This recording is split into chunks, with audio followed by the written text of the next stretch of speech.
agama pada malam hari ini. Kepada Bapak Ustaz waktu dan tempat kami persilakan.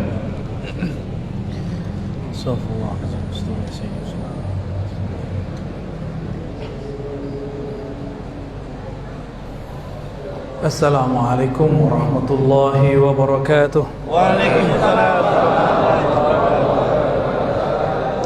Alhamdulillahi rabbil alamin. Hamdal hamidin. Satu lagi, mic satu lagi mana? Satu lagi. Itu ini bukan apa close. Keluarin dikit. Tes. Mic. Benerin aja. Wireless. Tes satu. Tes. Saya pegang aja Ustaz. Ya, baik. Ya, saya pegang. Alhamdulillah, semuanya tidak boleh berprasangka kepada Allah. Wah, ini Allah nggak izin nih, jangan gitu ya. Itu ujian kesabaran. Pengurusnya panik apa enggak? Panik juga ya. Alhamdulillahilladzi anzala al-Qur'an ala sayyidina Muhammad sayyidi ahli al-Qur'an. Kencang Ustaz. Walhamdulillahilladzi ja'alana min ummati sayyidina Muhammad. Udah ini aja, ini aja ya. Udah nggak apa-apa ya, ini aja. Jelas suaranya? Udah Pak, jangan panik Pak ya.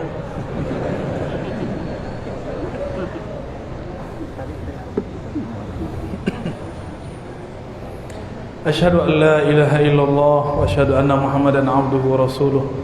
Allahumma salli ala sayyidina Muhammad. Allahumma salli ala sayyidina Ahmad.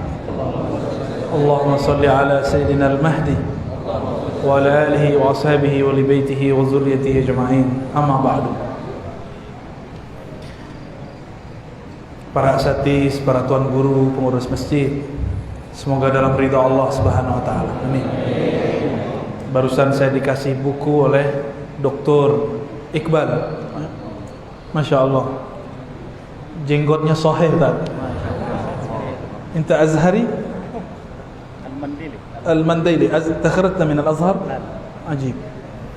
Saya tadi cemas, kira di Medan tidak ada ahli sifat 20. Ternyata Dr. Iqbal ahli sifat 20. Tadi bukunya mana tuh?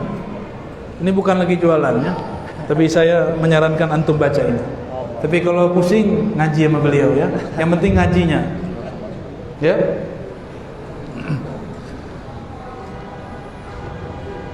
Tema kita apa? Mantapkan akidah azwaja. Ini salah baca jadi zai, azwaja. Memantapkan akidah ahlus sunnati wal jamaah. Jadi sering kita ini difitnah. Apa fitnahnya?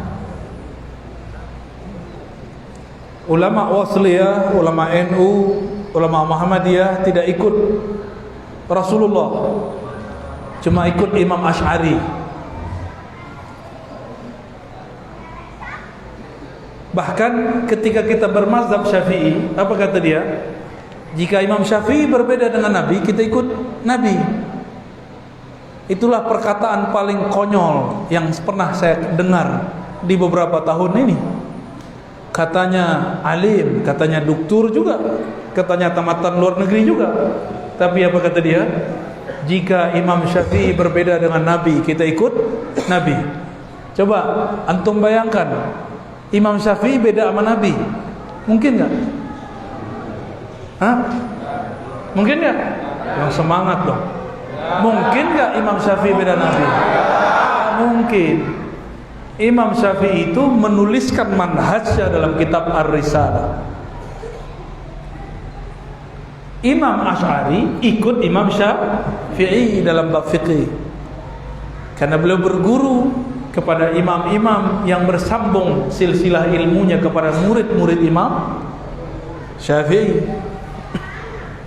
Kata kawan, tidak usah ikut Syafi'i, ikut Bukhari aja. Pernah dengar gak? Benar? Gimana cara jawabnya?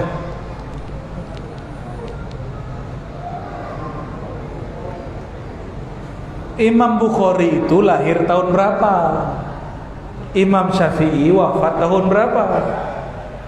Tanya aja sama dia. Kalau dia tidak tahu, bilang ke dia, uskut. Man kana yu'minu billahi wal yawmil akhir falyakul khairan aw liyasmut. Kalau ente enggak punya data, diam. Jangan pakai logika-logika dangkal. Itu logika dangkal. Imam Syafi'i punya murid di Makkah, namanya Abdullah bin Zubair Al-Humaidi. Saya sering bahas ini, tapi nggak apal-apal juga kan. Barusan kan tes itu, apal apa tidak? Ya, katanya jamaah Al-Yutubiyah. Iya, berarti belum sahih itu ya. Imam Syafi'i dulu punya asisten, khadamnya dia, namanya Abdullah bin Zubair Al-Humaidi. Siapa namanya? Abdullah bin Zubair Al-Humaidi. Lambat semenit. Emang susah ngapal namanya, bener. Tapi ngapal duit mudah ya. Imam Humaidi ini kemana Imam Syafi'i berguru, dia khidmah bawakan kitab Imam Syafi'i. Maka gurunya Imam Syafi'i gurunya dia. Tapi dalam fikih dia berguru ke Imam Syafi'i. Fabarakallahu alaihi. Allah memberkati hidupnya, ilmunya.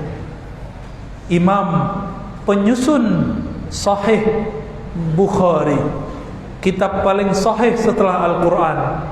Hadis pertama dalam Sahih Bukhari, hadis innamal a'malu binniyat, diriwayatkan dari murid Imam Syafi'i ini.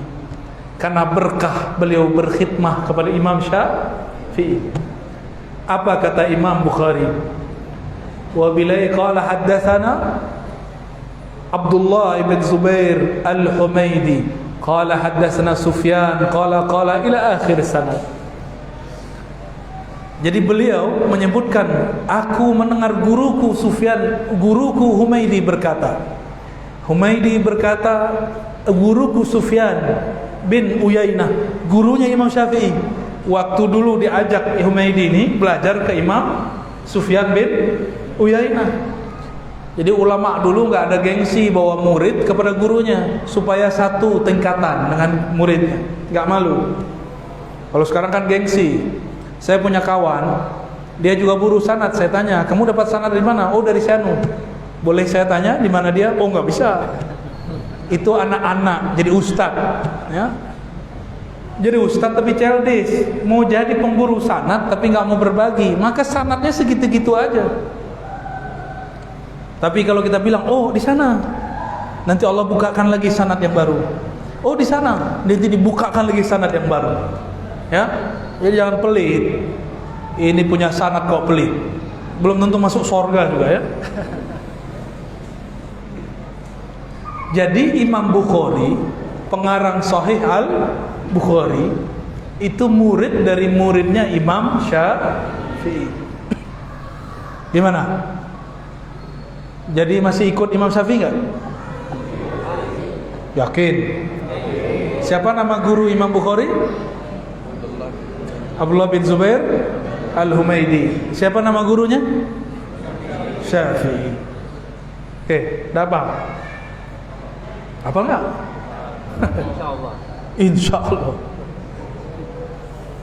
Begitu juga Imam Muslim datang ke Mekah cari murid Imam Malik. Ketemu, dan itu menjadi hadis pertama. Menjadi hadis pertama dalam hadisul iman. Hadis tentang dialog Sayyidina Jibril dengan Sayyidina Muhammad sallallahu alaihi wasallam. Jika Imam Bukhari awal hadisnya, awal gurunya orang Mekah, murid Imam Syafi'i, maka Imam Muslim mencari murid Imam Malik. Jadi mereka ini berguru, mereka ini bermazhab. Imam Asy'ari juga berguru. Kata orang, kau ini mazhab Syafi'i, tapi tidak ikut akidah Imam Syafi'i. Saya mau tanya, ada nggak kitab akidah Imam Syafi'i? Hah? Ada? Ada apa enggak? Nggak ada. Yang ada kalam beliau diriwayatkan tentang akidah ketika beliau dulu berdebat dengan ahli kalam. Cuma oleh kawan diterjemahkan dengan terjemahan sesuai hawa nafsu dia. Imam Syafi'i dulu pernah berkalam, hukmi fi ahlil kalam ayyudrabu bil jarid. Ini panjang kalamnya. Diriwayatkan oleh Imam Al-Baihaqi, hukumku terhadap ahli kalam. Ahli kalam ini kelompok namanya Qadariyah. Apa nama kelompoknya? Tidak meyakini ada takdir. Apa nama kelompoknya? Bukan Qadiriyah ya. Qadiriyah nama thariqat sufi. Jangan salah nama. Imam Syafi'i berdebat dengan tokoh namanya Hafaz Al-Fard. Siapa namanya? Tuh, nama lagi tuh. Pusing gak? Selamat pusing. Hafaz Al-Fard. Hafaz Al-Fard ini tidak percaya takdir Allah. Tidak percaya kepada takdir, berarti rukun imannya kurang lengkap, tidak sampai 6. Berkatalah Imam Syafi'i, hukumku, pandanganku terhadap Hafaz Al-Fard ahli kalam Qadariyah, dia boleh dipukul dengan pelepah kurma lalu diseret di kampung. Tapi oleh kawan, karena saya ini lama ngaji hadis, bingung mau serang dari mana. Serangnya lewat S1 saya. Saya punya S1 3, tapi yang selesai 2. 1 Darus Sunnah, khusus ngaji hadis. Jadi lisan saya dari situ. Ngaji kitab Sahih Bukhari, Muslim, Abu Daud, Tirmizi, Nasa'i, Ibnu Majah. Mau serang Sahih Bukhari, Muslim di tangan. Wah, serang pakai apa lagi nih? Wow, doktor filsafat. Maka dia ganti terjemahan kalam itu. Inilah hawa nafsu mereka. Apa kata mereka? Hukmi fi ahlil kalam diterjemahkan, hukumku terhadap orang berfilsafat. Ini orang menerjemah sesuai hawa nafsunya. Ini bahaya ini. Tapi umat karena nggak ngerti ilmu kalam, nggak ngerti bahasa Arab, men iya aja. Maka adalah anak SMA, SMK kirim ke saya lewat sosial media kita tulisan mengenai Imam Syafi'i ingin memukul ahli kalam, diterjemahkan lulusan filsafat. Dr. Ar-Razi, doktor filsafat. Ya, kayak ngerti alam gaib aja ya. Saya S1 betul, akidah wa falsafah. Tapi di situ juga belajar tasawuf. Satu lagi hadis. Satu lagi dirasa Islamiyah dengan ulama Damaskus. Tapi yang selesai 2 itu. Yang S2 saya bukan filsafat, pemikiran Islam. S3 juga pemikiran Islam, bukan filsafat. Jadi yang nuduh saya doktor filsafat itu keliru, itu tuhmah, buhtanun azim. Bingung mau nyerang pakai hadis. Saya 15 tahun tinggal di ma'had khusus hadis. Oh, enggak puas juga dia serang guru saya. Dia jelek-jelekkan ma'had saya. Apa katanya? Guru kamu sesat. Pesantren kamu pesantren kuno. Ya salam. Dan mereka sudah kasih nama saya dengan nama Ad-Dajjal. Ar-Razi Ad-Dajjal. Tapi saya sakit hati enggak? Enggak. Malah senyum. Saya enggak sakit hati. Saya senyum. Ya salam. Ya Allah, mereka ini korban, ditipu oleh ustadz-ustadznya. Udah jelas kalimatnya ahlul kalam. Ahli kalam itu Qadariyah, bukan ahli filsafat. Kasihan umat ditipu. Ya, mau ditipu. Ya, makanya kursus sama Dr. Thohir bahasa Arab ya. Sama Dr. Iqbal belajar bahasa Arab. Biar enggak ditipu. Ustadz ini kan enggak punya pengawas. Enak jadi ustadz itu. Kalau DPR ada pengawasnya, KPK.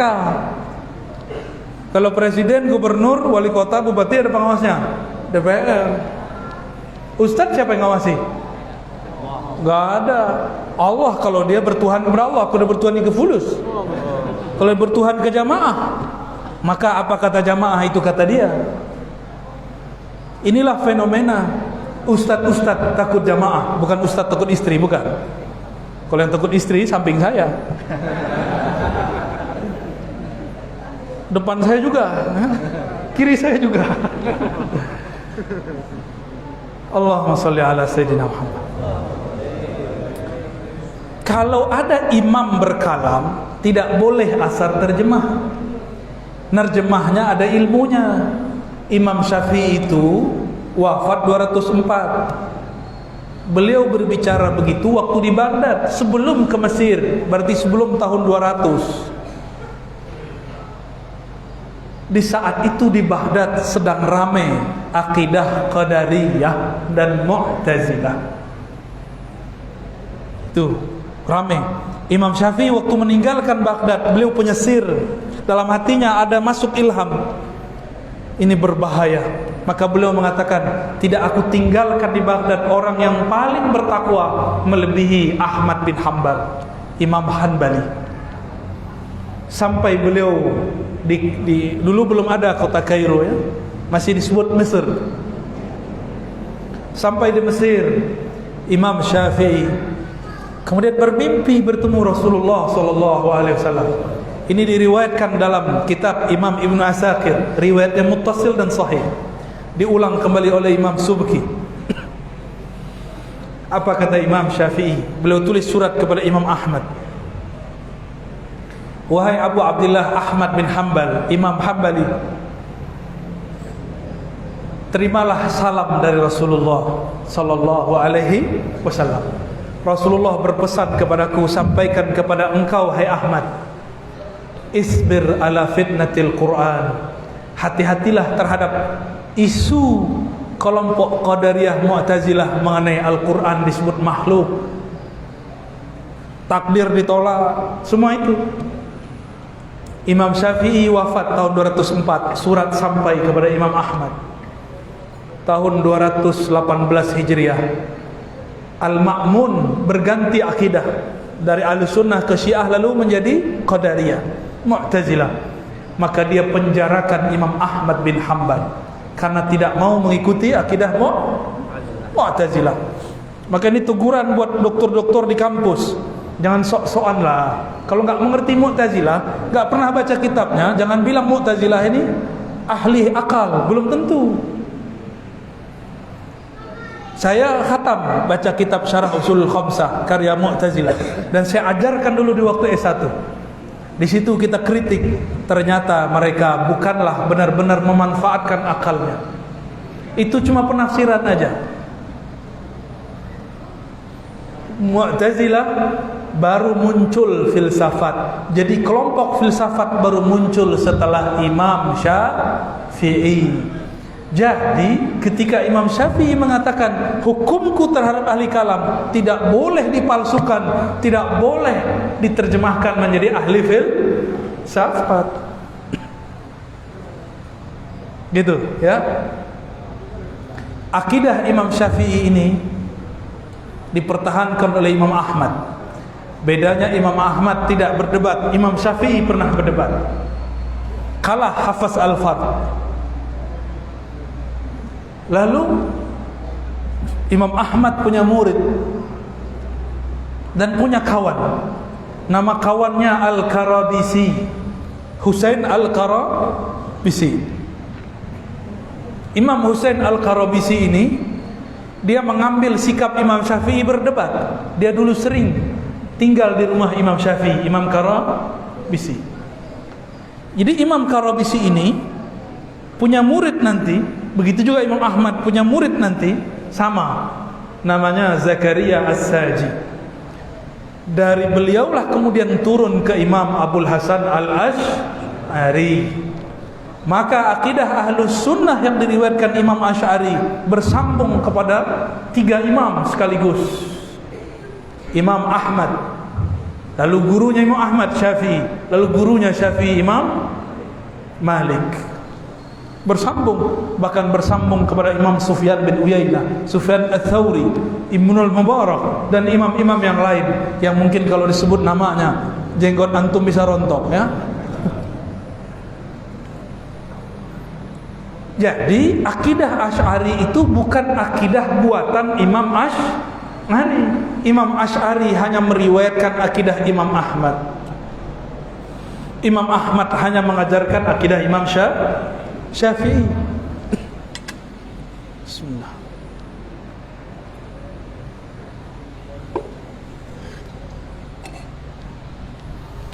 Gimana? Masih ragu berakidah Asy'ariyah? Di sini sudah ada pengajian sifat 20 belum, Ustaz? Pak. Sudah. Siapa? Dr. Iqbal ini, alhamdulillah. Semoga tambah rame, ya. Tugas saya kan manas-manasin pakai tabligh akbar, ya. Habis itu antum yang panasin sendiri.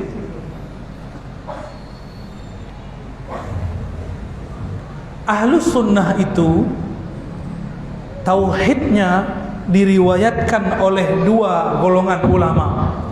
Satu ulama ahli akal, tadi Imam Asy'ari. Ada juga ulama ahli qalbu. Imam Asy'ari juga berguru ke ahli qalbu, namanya Imam Junaid, Imam Ruwaim, dan imam-imam yang lain. Maka saya melihat lebih dari 80% ulama sufi di dunia itu berakidah Asy'ari. Benar nggak Ustaz? Di Al-Azhar begitu nggak? Ya, Al-Habib Omar di Yaman akidahnya apa? Asy'ari. Mazhabnya apa? Syafi'i. Syekh Ali Jum'ah, Syekh Yusri di Mesir, akidahnya apa? Asy'ari. Mazhabnya apa? Syafi'i. Thariqatnya apa? Thariqatnya Syaziliyah.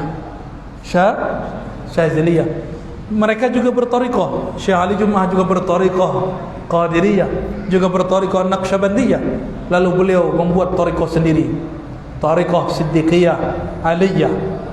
Ya. Syekh Yusri bangun thariqat sendiri, Siddiqiyah Yusriyah. Jadi thariqah itu masih berkembang sampai sekarang. Kalau si imamnya, mursyidnya menguasai ilmu thariqah, metodologinya, dia boleh mengembangkan thariqahnya. Inilah hebatnya ulama-ulama ahli qalbu. Dan Syekh Yusri punya kitab akidah, Syarah Aqidah Al-Muhammadiyah, seingat saya, ya. Barakallahu lahum ajma'in, ya. Maka ada enggak sufi orang tarekat akidahnya bukan akidah Asy'ariyah? Ada enggak? Enggak ketemu saya, kecuali sebelum Asy'ari lahir. Kecuali ada satu, Sidi Ahmad Al-Ghummari. Beliau orang Tonja, tapi beliau sebenarnya akidahnya hampir sama dengan akidah Imam Asy'ari. Cuma beliau ini kan mujtahid mutlak, bisa buat mazhab sendiri. Seorang mujtahid haram ikut mujtahid yang lain. Kalau antum ini udah mujtahid belum? Apa? Ahli jahid? Mujtahid belum? Ahli jahid sudah. Cukup? Mau tanya jawab? Ya, tanya jawab ya. Tafadhal. Assalamualaikum warahmatullahi wabarakatuh. Ya, jika keyakinan kaum Mu'tazilah dan Musyabbi'ah adalah fardil, apakah seluruh amalannya juga fardil, sholat, puasa dan sebagainya? Apakah menjadi tertolak pasangan suami istrinya dan bila mati tidak bertaubat maka dia tidak iman, tidak disalatkan polisi? Ulama Asy'ariyah yang nazariyah akliyah, ahli akal, ini agak ketat. Siapa yang membendakan, menjisimkan Allah, maka dia kufur, tapi bukan murtad. Kufur nikmat akal. Inilah mauqif para ulama kita. Bahkan Imam Sufi seperti Abuya Said Muhammad Alawi Al-Maliki menggunakan itu dalam kitabnya Fahmun Nusus.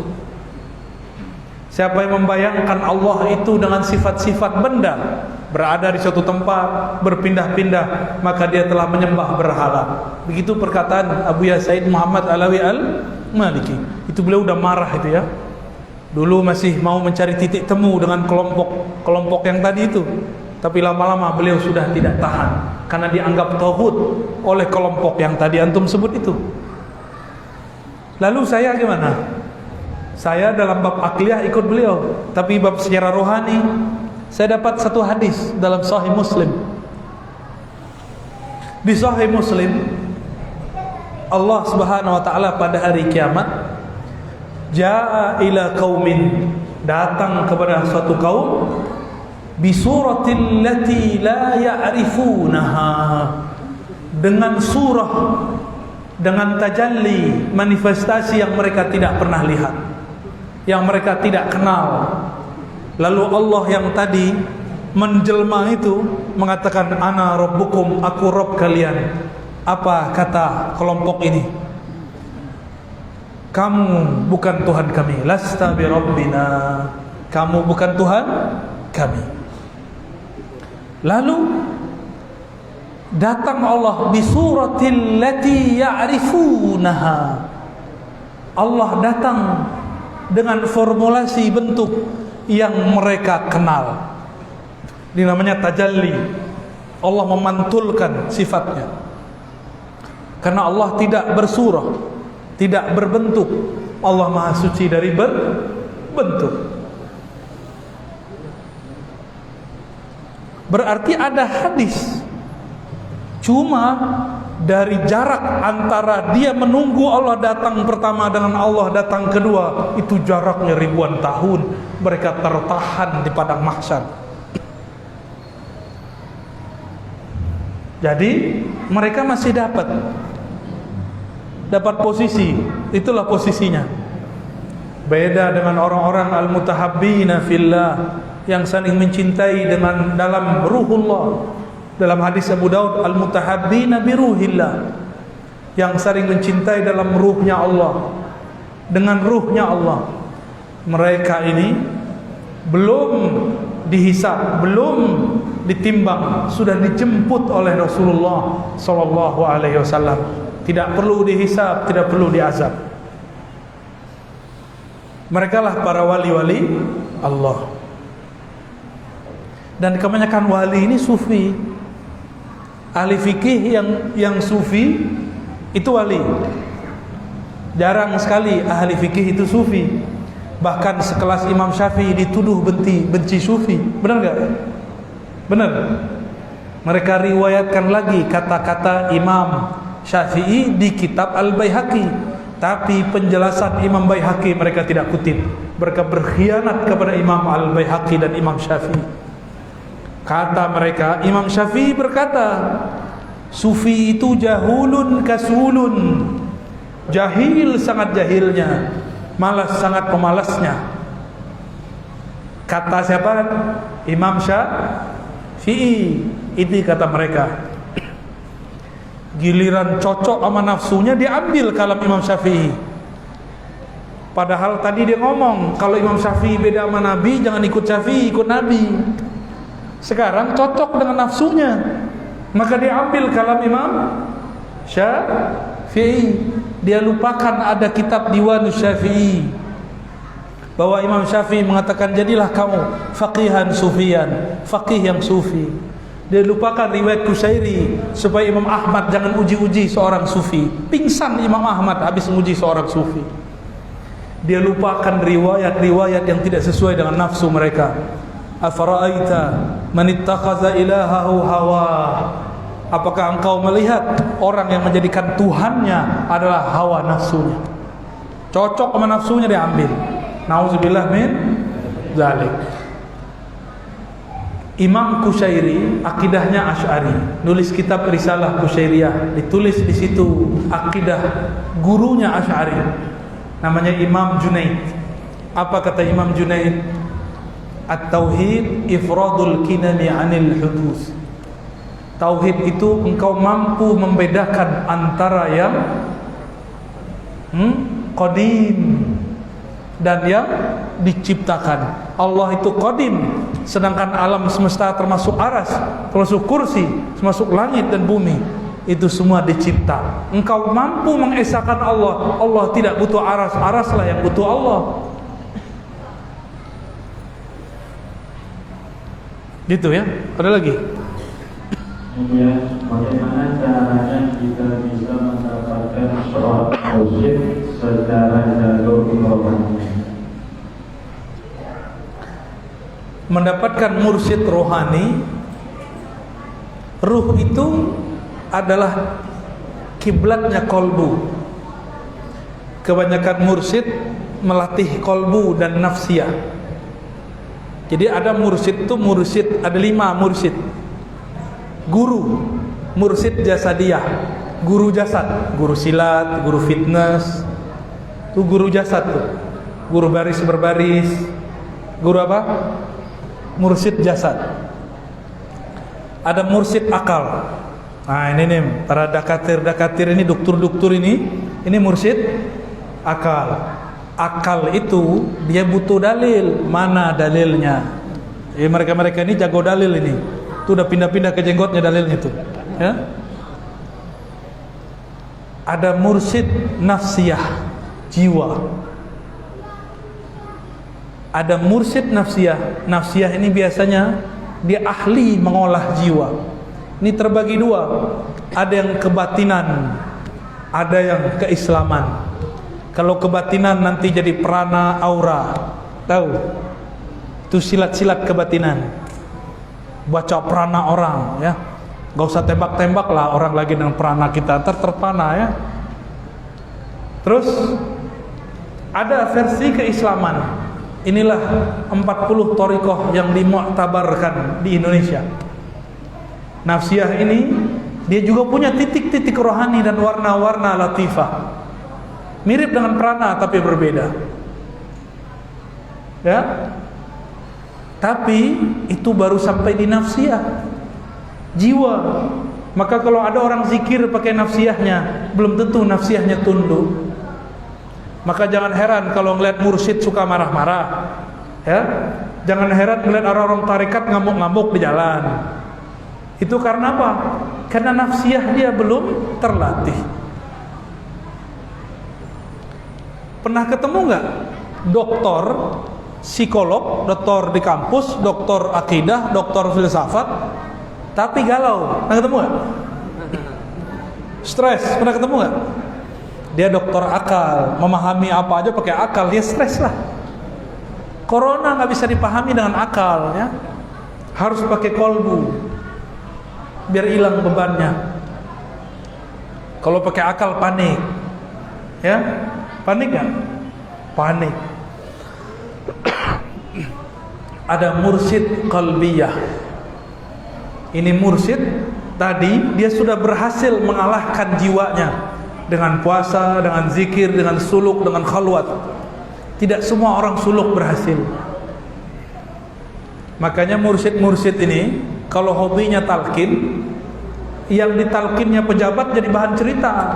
Saya habis talqin gubernur, saya habis talqin doktor, saya habis talqin. Emang itu apa ngomong gitu? Saya baru mentalkin 1000 orang. Itu bentuk narsis gaya jadul. Kalau kayak anak-anak muda ini foto sama ustadz pasang di, ya sama begitu. Siapa yang ngomong? Bukan saya. Ibrahim Al-Matbuli punya murid namanya Abdul Wahab Asy'arani. Beliau tulis begitu. Ciri-ciri mursyid yang belum selesai nafsiyahnya, masih riya. Dia girang kalau mentalkin pejabat, dia girang kalau muridnya banyak, dia sedih kalau suruh suluk sebelah lebih ramai daripada suluk dia. Kalau kampus akliyah nafsiyah, kampusnya sepi pendaftar, dia sedih juga, stres juga ya. Mirip-mirip stres itu. Bedanya ini stresnya masih bisa dilawan pakai zikir di nafsnya, di jiwanya. Disebut kolbu, disebut ruh, disebut sir, khafi, akhfa. Itu semuanya nama-nama nafsiyahnya, bukan kolbunya ruhani. Tapi baru kolbunya nafsiyah. Maka kadang-kadang orang dengan zikir-zikir 7 lataif ini suka ngintip-ngintip kalbu guru. Ya, janganlah intip-intip ya. Kalau itu cahayanya lebih terang dari cahaya antum, sama seperti melihat matahari, silau bita buta matanya.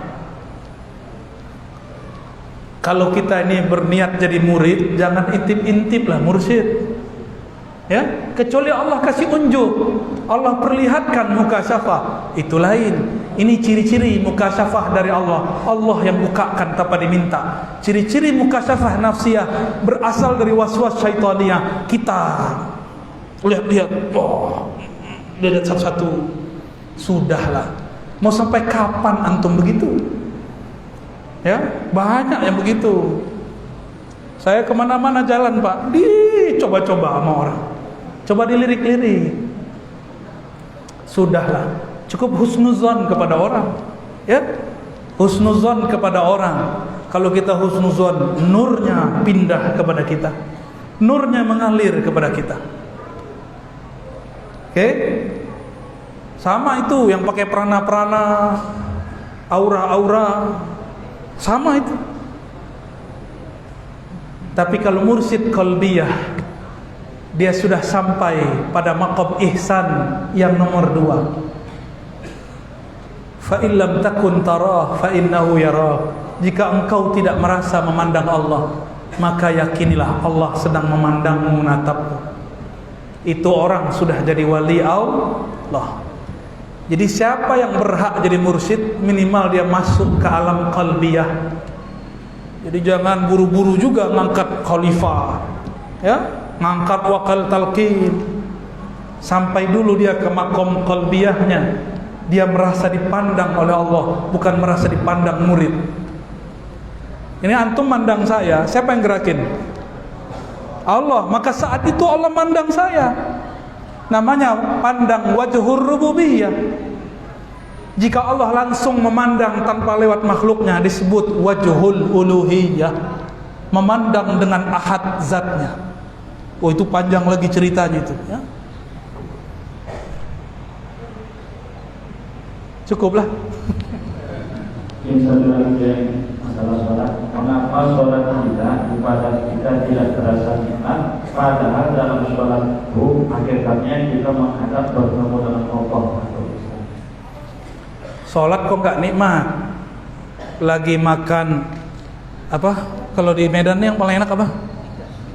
Iga. Apa? Bika Ambon. Apa lagi? Orang Medan kok makan bika Ambon? Gimana ceritanya? Tapi kalau teman-teman saya ini, yang paling enak katanya duren. Cuma sayangnya durennya lagi nggak musim. Alhamdulillah dapat juga, mabok juga tadi ya. Lagi makan durian, yang diingat kata dokter, hati-hati, tar perutmu GERD, perutmu nanti asam lambung. Jadi mau makan, mikir-mikir. Jadi nikmat gak? Makan tuh jangan dengan perasaan, makan tuh pakai lidah, minta izin kepada Allah. Bismillah ya Allah, izinkan aku makan. Nikmati itu makanan, nikmat tuh makanan. Orang berumah tangga yang tidak menikmati berumah tangga, berarti yang dia pandang itu bukan bininya, bukan lakinya. Mungkin yang terbayang bagi dia muka orang lain. Dia sentuh tapi yang terbayang orang lain. Nggak bahagia. Hadirkan kekasih kita, jasadnya dan ruhnya. Lagi sholat. Sholat ini tubuh kepada Ka'bah, mata ke tempat sujud, kalbu ke nama Allah dan sifat Allah, ruh kepada ilah zatullah, zatnya Allah subhanahu wa ta'ala. Tahu gak ruhnya di mana? Gak tahu, apalagi tentang Allah. Maka Ibnu Al-Izz ya? Imam Al-Izz Abdissalam mengatakan, Abu Bakar As-Siddiq berkalam, al-ajzu anil idrak. Ma'rifat itu ketika engkau mengaku hanya Allah lah yang tahu tentang dirinya. Aku adalah hamba paling bodoh. Aku cuma mampu menyebut namanya, itu pun dia yang membacakannya. Aku hanya mampu sujud, itu pun dia yang menggerakkannya. Rasakan kita digerakkan oleh Allah. Rasakan kalau kita nyebut namanya, Allah yang menggerakkan. Itulah makna Allahumma a'inni ala zikrika. Ya Allah, bantu lidahku nyebut nama Engkau. Ya Allah, bantu kalbuku berkiblat ke nama Engkau. Di saat itulah seorang hamba dapat menikmati solatnya. Itulah makna aqimis salata li dzikri. Usaha, kalau saya menerjemahkan aqim bukan dirikan. Usahakanlah menyempurnakan solat untuk mengingat Allah. Solat kita mungkin belum sepenuhnya ingat Allah, maka jangan pernah bangga dengan solat itu. Itulah rahasianya kenapa habis assalamualaikum kita baca istighfar. Astaghfirullah ya Allah, solatku tidak khusyuk. Astaghfirullah ya Allah, tadi ketika sujud aku tidak ingat kepada Engkau. Kalau imam baca ayat, suaranya merdu terasa olehnya, terus dia mengatakan, saya mau merdukan supaya yang di belakang keasikan. Dia kemudian istighfar, ya Rabb, ampunkan aku membaguskan suaraku bukan untukmu, tapi untuk selainmu. Nah, ini kalau jadi imam ada caranya. Jadi imam supaya khusyuk solatnya, ini namanya makom imam. Sahabat namanya Abu Musa al-Ash'ari. Abu Musa lagi baca Quran malam-malam hari. Nabi tertegun dan Nabi berdiri diam. Bayangkan dulu ketika Nabi Daud baca Mazmur atau Zabur, beliau baca berhari-hari. Burung berhenti, angin berhenti, air pun menjadi tenang. Sehingga ada burung tidak jadi terbang hari ketiga mati. Dia mati mendengarkan seruling Daud atau senandung Nabi Allah Daud. Ini yang berhenti bukan burung, bukan air, bukan angin. Yang berhenti adalah Sayyidul Alamin, Sayyidul Mursalin, Sayyidul Anbiya, Sayyidul Arifin, Sayyidul Zahidin, penghulu alam semesta. Beliaulah Rasulullah tertegun berhenti ketika Abu Musa baca Al-Quran. Maka secara ruhiyah Sayyidina Abu Musa adalah pewaris ruhani Nabi Daud. Dan sempurnanya Nabi Daud ketika dia mewarisi kenabiannya kepada Abu Musa, maka sahabat itu jadi wali karena dia mewarisi nabi-nabi. Ulama pewaris para nabi. Ini ulama kita nggak tahu nih pewaris nabi siapa nih ya. Semuanya yang mewarisi Imam Mahdi cuma satu. Yang mewarisi Nabi cuma satu, Al-Ghaus di akhir zaman namanya Al-Mahdi. Ya, kita paling cuma mewarisi sebagian saja.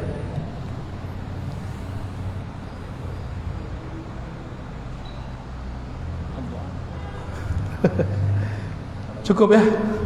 Saya 5 kali, 5 tempat berhasil Dr. Thohir menyiksa saya ya. Besok ada lagi? Subuh, Subuh sama? Duha dan Jumat. Masya Allah 3. Kata Dr. Thohir cukup katanya ya. Saya takut sama dia ya. Baik Bapak Ibu yang makan Allah, apabila orang-orang meragukan akidah ahlu sunnah, maka bawalah sanad. Apabila orang meragukan nasab habaib, bawalah nasab. Apabila orang meragukan thariqat, bawalah ijazah ya. Apabila orang meragukan Allah Subhanahu wa taala, bawakanlah hujjah-hujjah mengenai wujudnya Allah Subhanahu wa taala. Semoga kita yang hadir malam ini diberkahi oleh Allah Subhanahu wa taala. Semoga umat Nabi Muhammad ini diberikan kesabaran, ketabahan, ditancapkan kalimah tauhid la ilaha illallah dalam kalbunya, ditumbuhkan cinta kepada Rasulullah sallallahu alaihi wasallam, dikembangkan, dipancarkan cahaya dari dirinya, dari dalam pikirannya hanya mencintai Allah dan kekasih Allah Nabi Muhammad sallallahu alaihi wasallam. Ala hadhihi da'awat wa hadhihi al-maqasid wal ghayat. Al-Fatihah.